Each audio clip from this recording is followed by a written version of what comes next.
Hello everyone, good morning. तर आम्ही सकाळी 8:30 वाजता निघालो देवीच्या दर्शनासाठी.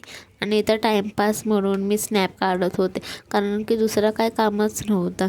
आणि हे केस एवढे इरिटेट करत होते ना, सारखं पुढे येत होते. आणि नंतर हे गरमागरम चाय पिलं आणि सोया स्टिक खाल्लं. आणि इथे जाताना एवढा मोठा डोंगर होता ना, खूप मोठा घाट होता. आणि ही मांढर देवीला जात होतं. ती देवी असं एकदम वरच होती ना टेकडीवर.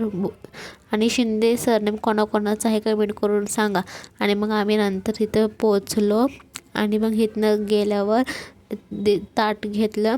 आणि दर्शनासाठी तर एवढी गर्दी होती ना, पण मंदिर पण खूप छान होतं. आणि दर्शन झाल्यावर हे गरमागरम भजी खाल्लं आणि थंड म्हणून हे आईस्क्रीम खाल्लं. आणि मग निघालो घरी येण्यासाठी. आणि इथनं विनय रेस्टॉरंटमधनं संध्याकाळी 6 वाजता नाश्ता केला आणि रात्रीचं जेवण मल्हारमधनं केलं.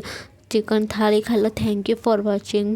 Please subscribe to my channel. भेटूया पुढच्या व्लॉगमध्ये.